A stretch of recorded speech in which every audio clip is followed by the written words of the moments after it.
Seumpama biji sesawi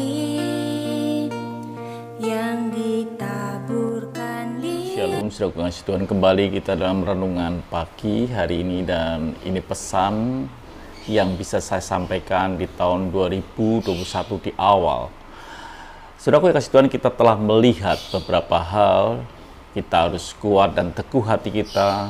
Kita tidak menyimpang ke kanan dan ke kiri, dan kita tetap ada di dalam jalur Tuhan, dan Tuhan menyertai kita, yang kita dengar beberapa hari yang lalu.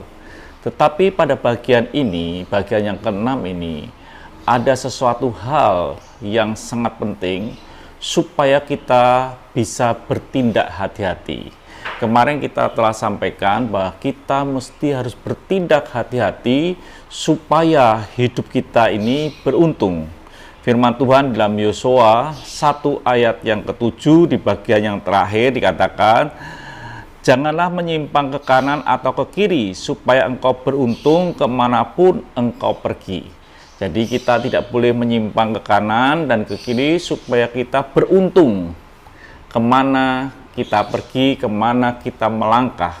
Dan saudaraku yang kasih Tuhan, bagaimana kita ini bisa tidak menyimpang ke kanan atau ke kiri? Di dalam Yosua 1 ayat yang ke-8 dikatakan, janganlah lupa memperkatakan Taurat ini, tetapi renungkanlah itu siang dan malam, supaya engkau bertindak hati-hati sesuai dengan segala yang tertulis di dalamnya, sebab dengan demikian perjalananmu akan berhasil dan engkau akan beruntung.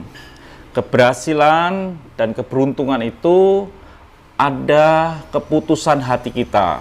Tuhan menyediakan apa yang menjadi janji yang harus kita miliki. Tapi untuk menerima janji Tuhan, ada bagian yang perlu kita lakukan.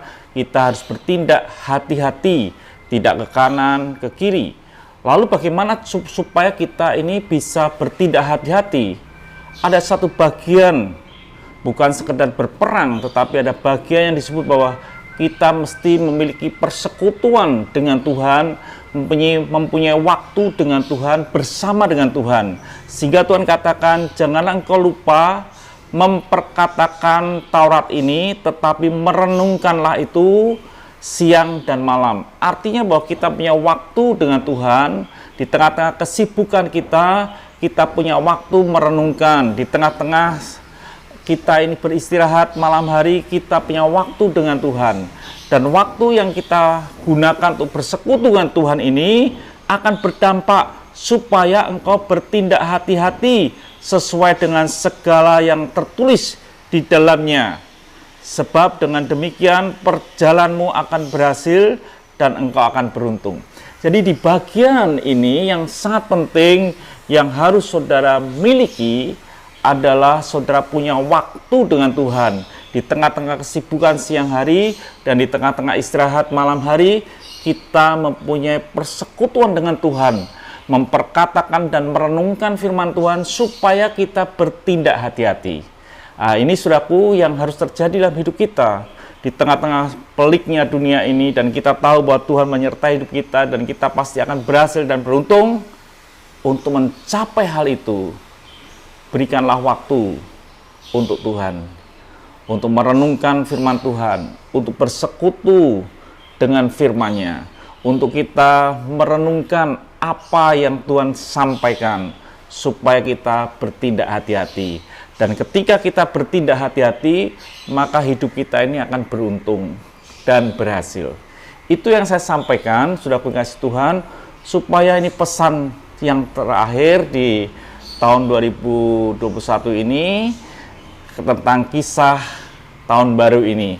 Esok kita akan berjumpa dengan topik yang lain, dan saya harap saudara tetap sungguh-sungguh di dalam Tuhan, tetap mengasihi Tuhan, sampai Tuhan datang yang kedua kali. Mari kita berdoa. Kami bersyukur Tuhan Yesus untuk kasih kemurahan-Mu. Biarlah kami mengambil keputusan mempunyai waktu bersekutu dengan Engkau, supaya kami bisa merenungkan, bisa mengucapkan firman Tuhan, supaya perjalanan kami ini beruntung. Terima kasih Bapa untuk hari ini. Berkati yang telah mendengarkan, yang telah menyaksikan dengan berkat yang datang daripada Tuhan di tahun 2021 ini untuk menjalani dan menerima janji Tuhan. Terima kasih, dalam nama Tuhan Yesus Kristus kami sudah berdoa dan mengucap syukur. Amin. Tuhan memberkati, sampai jumpa esok pagi dengan topik yang lain. Haleluya.